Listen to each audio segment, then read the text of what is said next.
আসসালামু আলাইকুম, স্বাগতম আপনাদের সবাইকে নতুন আরো একটি ভিডিওতে। তো আজকের ভিডিওতে আমরা এই এরিয়াটা কাস্টমাইজ ডিজাইন করা দেখব। আওয়ার স্পেশাল মেনু এখান থেকে নিয়ে এই শো মেমোর এই পর্যন্ত বাটন পর্যন্ত। তো চলুন শুরু করি। তো গত ভিডিওতে আমরা দেখেছিলাম এই সেকশনটা, আশা করছি আপনারা প্র্যাকটিস করেছেন। প্র্যাকটিস যদি না করেন তাহলে এগুলো মনে থাকবে না। তো চলুন আজকের সেকশনটা আমরা ডিজাইন করে ফেলি। তো এখান থেকে আমি শপিফাইয়ের ব্যাকএন্ডে আসলাম, দেন পেজফ্লাই পেজ বিল্ডারে ক্লিক করলাম। তো আমরা এখন পেজেসে ক্লিক করব। এখান থেকে আমরা যে হোম পেজটা ডিজাইন করা দেখতেছিলাম, তো এই হোম পেজটাকে আমি ওপেন করে নিই। শপিফাই দিয়ে যে কোনো একটা পেজই আপনি পাবলিশ করতে পারবেন, home page, about page, contact page, যেটাই করেন শুধু একটা পেজ ফ্রিতে পাবলিশ করতে পারেন। যদি আপনি চান যে একাধিক পেজ পাবলিশ করতে, অ্যাবাউট, কন্ট্যাক্ট, ব্লগ সব কিছু, তখন আপনাকে পেড ভার্সন নিতে হবে। আর যদি ফ্রিতে ইউজ করতে চান তখন শুধু একটা পেজে আপনি পাবলিশ করতে পারেন। তো আচ্ছা, আমরা এখান থেকে যেহেতু এই সেকশনটাকে তৈরি করব, তার জন্য আমি এই সেকশনটাকে ডুপ্লিকেট করে নিই। 3 ডটে ক্লিক করলাম, দেন ডুপ্লিকেট। তো এখান থেকে আমি এই কলামটা রেখে দিয়ে এই রোটাকে কেটে দিব, এটাকে আমি ডিলিট করে দিলাম। তাহলে দেখেন নিচে আমরা একটা সেকশন পাইছি, সেকশনের মধ্যে আছে রো, দেন এর মধ্যে আছে কলাম। এর মধ্যেই আমরা কাজটুকু করব কলামের ভিতরে। তো এখানে একটা হেডিং আছে, আর একটা, এটাকে আমরা প্যারাগ্রাফ নিব, enjoy the best offered by us, এতটুকু আমরা প্যারাগ্রাফ হিসেবে নিব। দেন একটা ইমেজ আছে। তো আমি কাজগুলো করে ফেলি। এগুলো সিম্পল ডিজাইন। এই ডিজাইনগুলো যদি আপনারা শিখেন, আশা করছি প্রিমিয়াম ভালো কোনো কিছু ডিজাইন আপনারা করতে পারবেন। তো এই ভিডিওগুলো হচ্ছে বেসিকদের জন্য, যারা পেজফ্লাই আগে কখনো ইউজ করেন নাই তাদের জন্য হচ্ছে এই ভিডিওগুলো। তো এখান থেকে আমাদের হেডিং অ্যাড করতে হবে। তো আমি এলিমেন্টসে ক্লিক করব। এখান থেকে সার্চ করে নিয়ে আসতে পারেন হেডিং। তো এখানে যেহেতু আমি দেখতেই পাচ্ছি যে হেডিং, তো আমার আর সার্চ করার প্রয়োজন নেই, আমি হেডিংয়ে ক্লিক করলাম। দেন এটাকে ধরে এখানে কলামের মধ্যে ছেড়ে দেব। তো আমাদের যে হেডিংয়ের ট্যাক্সটা ছিল এটাকে আমি কপি করে নিলাম। দেন আমরা এখানে হেডিংয়ের মধ্যে আসবো, দেন এখানে পেস্ট করে দেব। তো আমাদের একটা ব্যাকগ্রাউন্ড ইমেজ অ্যাড করতে হবে। এই যে ব্যাকগ্রাউন্ডে একটা ইমেজ আছে, এই ইমেজটা, তো ইমেজটা স্টোর আগে থেকে ছিল। তো আমরা পুরো সেকশনটাকে সিলেক্ট করব, দেন স্টাইলিংয়ে আসবো। এখান থেকে আমরা যদি ব্যাকগ্রাউন্ড ইমেজে আসি, এখান থেকে সিলেক্ট ইমেজ, দেন এই যে ইমেজটা আমি স্টোর আগে থেকে আপলোড করে রাখছিলাম। তো এখন এটাকে আমি সিলেক্ট করে দিলাম। আচ্ছা, তো এখন আমাদের হেডিংটা কিন্তু দেখা যাইতেছে না, কারণ হচ্ছে এটার কালার হচ্ছে হোয়াইট। তো আমরা যে হোয়াইট করে দেই, হেডিংয়ের কালারটা যদি আমরা হোয়াইট করে দেই, এখান থেকে হোয়াইট করে দিলাম, এখন দেখেন দেখা যাইতেছে। তো হেডিংটা আমরা করব সেন্টার অ্যালাইন, তার জন্য নিচে আসলাম, টেক্সট অ্যালাইনমেন্ট, এখানে সেন্টারে করে দিলাম। তো হেডিংটাকে আমরা যদি H3-তে রাখি, এটা H3-তেই আছে। তো এখন পরবর্তী যেই টেক্সটটুকু আছে এটাকে আমি কপি করলাম, এটাকে আমরা প্যারাগ্রাফ হিসেবে নিব। তো আমি এলিমেন্টসে ক্লিক করলাম, দেন প্যারাগ্রাফ, এখান থেকে এটাকে ধরে হেডিংয়ের নিচে ছেড়ে দিব। এই যে দেখেন ছেড়ে দিলাম। এখন এখান থেকে যেই টেক্সটগুলো আছে আমি কেটে দিয়ে ওই টেক্সটটাকে দিয়ে দিলাম, এবং এটার কালারটা হবে এই কালারটা, এই যে টু কার্ডের ব্যাকগ্রাউন্ডে যে কালারটা দেখতে পাচ্ছেন এটা। তো আমি কালার জিলা এক্সটেনশনের মাধ্যমে কালার কোডটা আমি কপি করে নিতেছি। তো কোডটা কিন্তু কপি হয়ে গেছে। দেন আমি এখান থেকে স্টাইলিংয়ে আসবো। দেন এখান থেকে আমি যদি পেস্ট করে দিই যে কোডটা কপি করছি, এখন দেখেন আমাদের টেক্সটটা কিন্তু দেখাচ্ছে। তো এটাকে সেন্টার অ্যালাইন করার জন্য আমরা টেক্সট অ্যালাইনমেন্টের এখানে এসে সেন্টারে করে দিব। তো এর ফন্ট সাইজটা আমরা একটু বাড়িয়ে দিব, দ্যাটস এনাফ, 32। দেন হেডিং, এটার ফন্ট সাইজটাকেও আমরা একটু বাড়িয়ে দিতে পারি, 26, এতটুকুই এনাফ। তো হেডিং, এটার ফন্ট ফ্যামিলিটা আমরা একটু চেঞ্জ করে দিই, এটা করে দিলাম। দেন প্যারাগ্রাফ, এটার ফন্ট ফ্যামিলিটাও আমরা একটু চেঞ্জ করে দিই, এটা করে দিলাম। তো এখন আমরা একটা ইমেজ অ্যাড করব। এই যে ইমেজটা দেখতে পাচ্ছেন, ইমেজটা আমি আগে থেকে স্টোরে অ্যাড করে রাখছি। তো আমি আর ডাউনলোড করতেছি না, আপনারা এখান থেকে ডাউনলোড করে নিতে পারেন। এই যে এখন যদি সেভে ক্লিক করেন ডাউনলোড হয়ে যাবে, যে এখান থেকে ডাউনলোড করতে পারবেন। আচ্ছা, তো আমি এখান থেকে ইমেজটা অ্যাড করার জন্য এলিমেন্টসে ক্লিক করব, দেন ইমেজ। এখান থেকে ইমেজের এই এলিমেন্টটা আমি ধরে এখানে ছেড়ে দিলাম। দেন আমরা যদি জেনারেলে আসি, একটা অপশন পেয়ে যাব ইমেজ সিলেক্ট করার, এই যে ইমেজটা, ডান। তো ইমেজটা কিন্তু অনেক বড় দেখাইতেছে। তো আমরা এটাকে ছোট করার জন্য কি করব, এখানে একটু নিচে আসলে দেখবেন যে ইনেবল ফুল উইথ, এটা ইয়েস করা আছে, আমরা এখানে নো করে দেব। দেখেন খুব সুন্দরভাবে আমরা যেমন চাইছিলাম ওরকম হয়ে গেছে, বাট এটা সেন্টার লাইন হবে, তার জন্য আমরা পুরো কলামটাকে সিলেক্ট করব, দেন আমরা স্টাইলিংয়ে আসব, এখান থেকে সেন্টার করে দেব। দেখেন সেন্টার চলে আসছে। তো এখন এর মাঝে কিন্তু একটু গ্যাপ দেখা যাইতেছে, গ্যাপটা কিন্তু এখানে অল্প, কিন্তু এখানে একটু বেশি দেখা যাইতেছে। তো এটাকে করার জন্য আমরা কি করতে পারি, এখানে ইমেজটাকে সিলেক্ট করব, দেন আমরা টপ থেকে মার্জিন একটু কমিয়ে দিব, আমরা এখানে 20 করে দিতে পারি, 20 পিক্সেল, এখানে মার্জিনটা কমাই দিলাম। আর উপরের যে প্যারাগ্রাফ আছে এটাকেও আমরা মাইনাস এখানে দিই 25 পিক্সেল। দেখেন এখন কিন্তু খুব সুন্দরভাবে বসে গেছে। ইমেজটাকে আমরা 25 পিক্সেল দিয়ে দিই, ইমেজটাকে আমরা সিলেক্ট করব, দেন এখান থেকে টপ থেকে মাইনাস 25। আচ্ছা, এতটুকু আমরা কাজ কমপ্লিট করলাম। দেন আমাদের কাজ হচ্ছে ট্যাব নিয়ে, এই ট্যাবগুলো নিয়ে আমরা কাজ করব এখন। তো আমরা যদি একটু পেজটাকে পাবলিশ করি আর এখানে যদি একটু ভিজিট করি, আমরা দেখতে পারবো আমাদের ডিজাইনটা কেমন হলো। তো ডিজাইনটা এমন হয়েছে।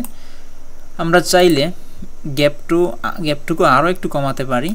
আমরা ইমেজটাকে সিলেক্ট করলাম, দেন এখান থেকে 30 পিক্সেল করে দিলাম মাইনাস, আর প্যারাগ্রাফ এখানেও 30 পিক্সেল করে দিই।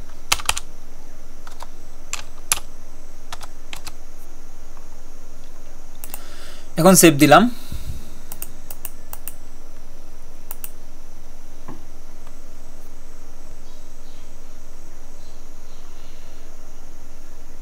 দেন পাবলিশে ক্লিক করলাম।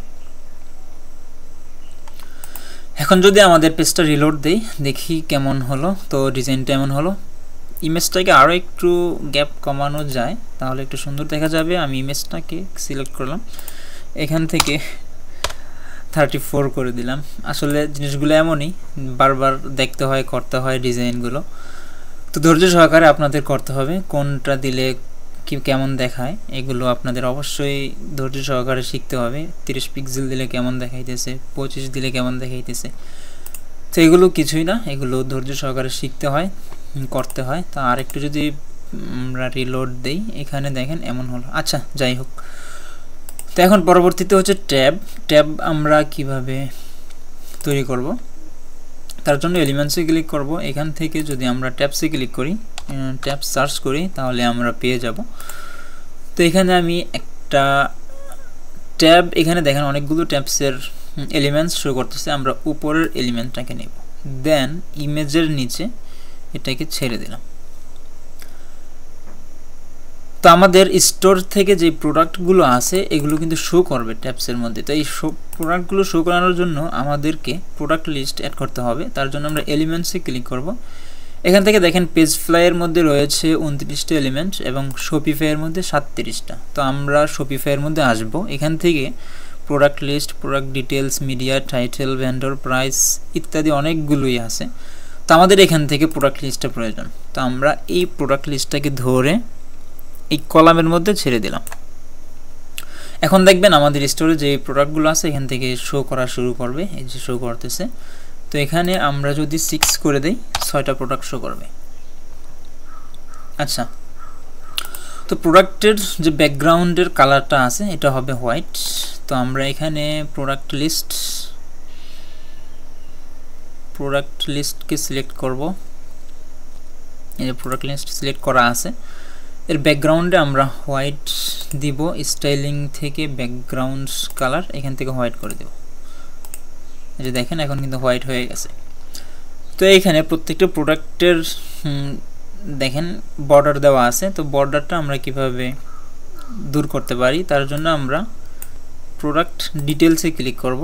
প্রোডাক্ট ডিটেলসে ক্লিক করার পরে একটু নিচে যদি আসি, এখান থেকে আমরা দেখব যে এই যে বর্ডার স্টাইল, আমরা এখান থেকে এটাকে ক্রস করে দেব। তাহলে দেখেন বর্ডার স্টাইলটা কিন্তু এখন আর নাই।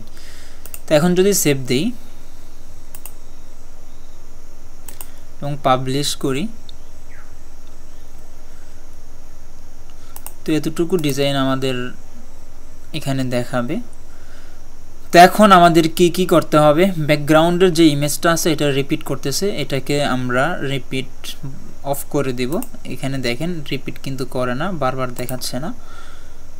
তো আমরা এটাকে আগে করে নিই। তার জন্য আমরা এই ব্যাকগ্রাউন্ডের এখানে পুরো সেকশনটাকে সিলেক্ট করব, দেন এখান থেকে স্টাইলিং থেকে ব্যাকগ্রাউন্ড ইমেজ, এখানে চেঞ্জে ক্লিক করব না, আমরা এখানে মোর সেটিংসে ক্লিক করব। তো এখান থেকে যদি কাভারে ক্লিক করে দিই তাহলে দেখেন আমাদের রিপিটটা কিন্তু আর এখন নাই। তো রিপিটটা আমরা অফ করে দিলাম। এখন আমাদের কি কাজ রয়েছে আমরা একটু এটার সাথে কম্পেয়ার করি। এখানে দেখেন টাইটেল, প্রাইস এবং অ্যাড টু কার্ট বাটন সবগুলোই কিন্তু অ্যালাইনমেন্ট লেফট অ্যালাইন। তো আমরা এখানে টাইটেলটা সিলেক্ট করব, দেন এখানে যদি আমরা লেফটে করে দিই তাহলে দেখেন টাইটেলটা কিন্তু লেফট অ্যালাইন হয়ে গেল। এবং আমরা অ্যাড টু কার্ট বাটন এইটাকে আমরা লেফট অ্যালাইনে কীভাবে আসবো, তো এটা আনার জন্য আমাদেরকে একটু সিএসএস কাস্টম সিএসএস লিখতে হবে। তো পেজফ্লাই, শপিফাই, থিম কাস্টমাইজেশন এগুলো করার জন্য কিছুটা কোড তো অবশ্যই জানা লাগবে। তো যদি পারেন কিছু HTML CSS এগুলো শিখে নেবেন। তো এখান থেকে আমি অ্যাড টু কার্ট বাটনে ক্লিক করব। এখানে দেখেন নিচে যে অ্যাডভান্সড আছে CSS কোড, তো এখানে আমাদেরকে কিছু CSS লিখতে হবে। তো আমি CSS কোডটুকু ডেসক্রিপশন বক্সে দিয়ে রাখবো, তো এখান থেকে আপনারা কপি পেস্ট করে কাজটুকু কমপ্লিট করতে পারবেন। তো আমি যে CSSটুকু লিখে রাখছি ওইটা আমি এখানে এখন অ্যাপ্লাই করে দিব। তো আমি ভিডিওটা পজ করলাম।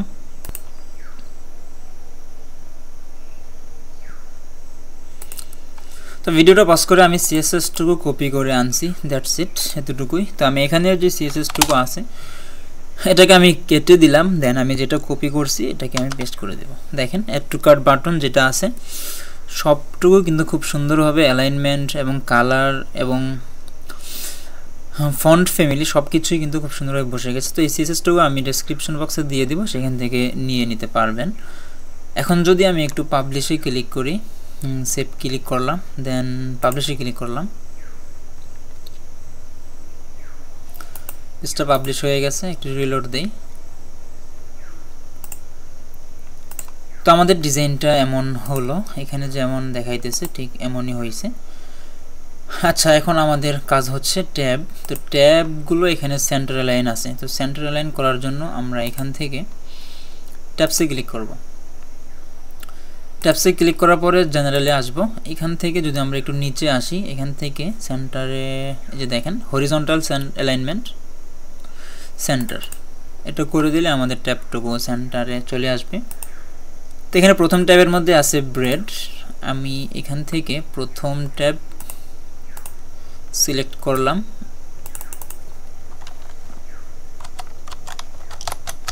ব্রেড। দ্বিতীয়টাতে আছে কেকস অ্যান্ড কুকিজ, দ্বিতীয় ট্যাবে আমি সিলেক্ট করব। দেন এখান থেকে টেক্সটটাকে আমরা চেঞ্জ করে দিব,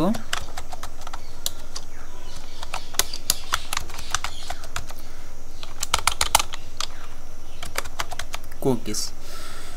দেন তৃতীয় নাম্বার আছে ড্রিঙ্ক। তো আমি তৃতীয় নাম্বার ট্যাবটাকে সিলেক্ট করলাম, এখান থেকে লিখে দিলাম ড্রিঙ্ক। তো এখন টেক্সটের ট্যাবের ব্যাকগ্রাউন্ডের কোনো কালার থাকবে না। তো আমি যদি এখানে ট্যাবে ক্লিক করি, ট্যাবে ক্লিক করলাম, এখান থেকে ব্যাকগ্রাউন্ড কালারটা আমরা তুলে দিব। তার জন্য আমরা এখান থেকে ব্যাকগ্রাউন্ডে ক্লিক করে এই যে এখান থেকে এতটুকু করে দেব। তাহলে দেখেন ব্যাকগ্রাউন্ডের কালার নাই। আর এখানে যদি সিলেক্ট করি, সিলেক্টেড থাকা অবস্থায়ও কিন্তু ব্যাকগ্রাউন্ড কালার দেখাবে না। তাই সেটা করার জন্য আমরা এখান থেকে নর্মাল স্টেটে ক্লিক করলে এখানে যদি active select or selected state, মানে যখন অ্যাক্টিভ থাকবে সিলেক্টেড থাকবে তখন ব্যাকগ্রাউন্ডের কালারটা থাকবে না, সেটা আমরা এখানে বলে দিব। এই যে দেখেন এখন কিন্তু ব্যাকগ্রাউন্ডের কালারটা নাই। তো এখানে টেক্সটের কন্টেন্ট কালারটা আমরা যদি এখানে দিয়ে দিই, কন্টেন্ট কালার অবশ্যই এটা হবে, এই যে এটা। তো আমি কালারজিলা দিয়ে কপি করে নিলাম কালার কোডটা। দেন আমি যদি এখানে ট্যাবসে ক্লিক করি, ট্যাবসে ক্লিক করার পরে কন্টেন্ট কালার, এই যে এখন দেখেন আমাদের ট্যাবগুলো কিন্তু খুব সুন্দরভাবে এখানে দেখাচ্ছে।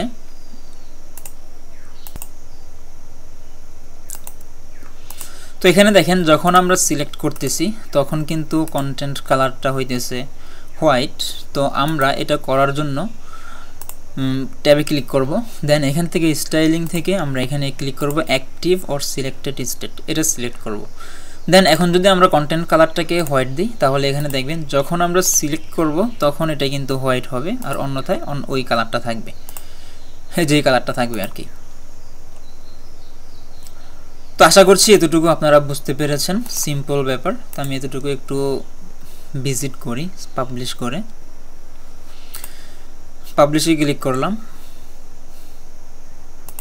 এখন যদি রিলোড দেই তো দেখেন আমাদের ডিজাইনটা এমন হলো। এখানে কিন্তু কোনো নেই, কেকস অ্যান্ড কুকিজ এবং ড্রিঙ্ক এই ট্যাবের মধ্যে কোনো প্রোডাক্ট নাই।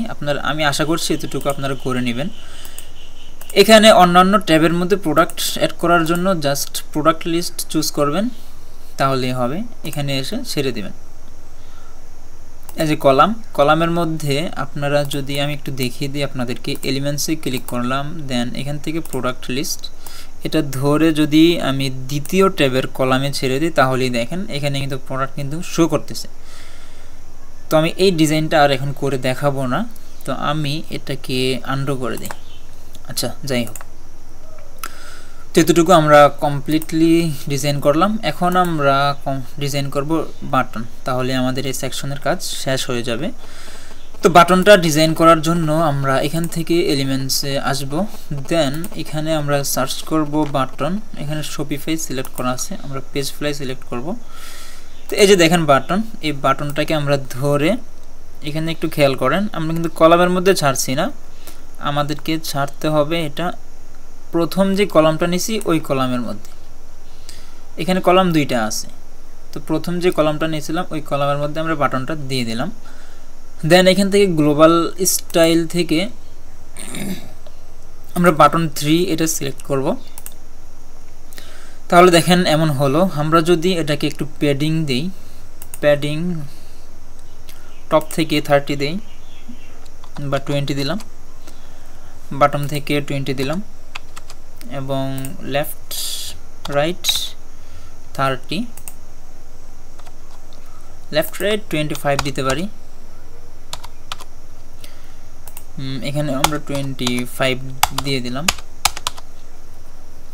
তো আমাদের বাটনটা এমন হলো। এখন আমাদের বাটনের ব্যাকগ্রাউন্ড হবে হোয়াইট। তো আমি যদি ব্যাকগ্রাউন্ডে আসি, এখানে ব্যাকগ্রাউন্ড কালার অবশ্যই হোয়াইট হবে এবং টেক্সটের কালার হবে যে এটা। তো আমি কালারজিলা এক্সটেনশন দিয়ে এটাকে আমি কপি করে নিলাম কালার কোডটা। দেন আমরা এখান থেকে স্টাইলিং থেকে কন্টেন্ট কালার এটা দিয়ে দেব। তাহলে দেখেন এমন হলো। তো এটার ফন্ট ফ্যামিলিটা আমরা একটু চেঞ্জ করে দিতে পারি, এটা দিয়ে দিলাম যেহেতু সব জায়গায় এটা ব্যবহার করছি। তো সেভ দিলাম। এখন পাবলিশ। তো আমাদের বাটনটা ডিজাইন হয়ে গেল।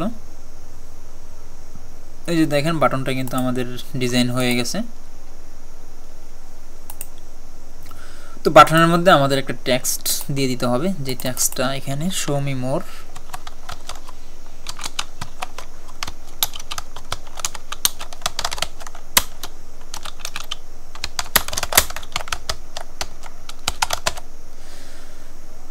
তো এখন বাটনটা অনেক সুন্দর লাগতেছে। তো এখন যদি আমরা এখানে দেখি নিচে দিয়ে একটু মার্জিন আছে বাটনের, তো বাটন থেকে আমরা একটু নিচ থেকে একটু মার্জিন দেব, স্টাইলিং। দেন এখানে যদি আমি নিচে থেকে 30 পিক্সেল মার্জিন দিয়ে দিলাম। আচ্ছা এখন আমি সেভ দেই, দেন পাবলিশ।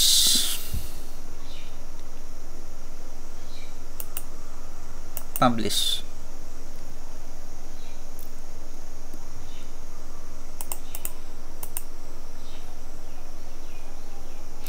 তো তো দেখেন আমাদের ডিজাইনটা এমন হলো, যদিও এটার মতো সম্পূর্ণ করা হয়নি, মোটামুটি কাছাকাছি হয়েছে। তো যাই হোক, আশা করছি আপনাদের কাছে ডিজাইনটা ভালো লেগেছে। এই সেকশনের ডিজাইনটা যদি ভালো লেগে থাকে অবশ্যই লাইক করবেন। আর পরবর্তী ভিডিওর জন্য আপনাদের সবাইকে আমন্ত্রণ রইল। সেই পর্যন্ত ভালো থাকুন, সুস্থ থাকুন, আল্লাহ হাফেজ।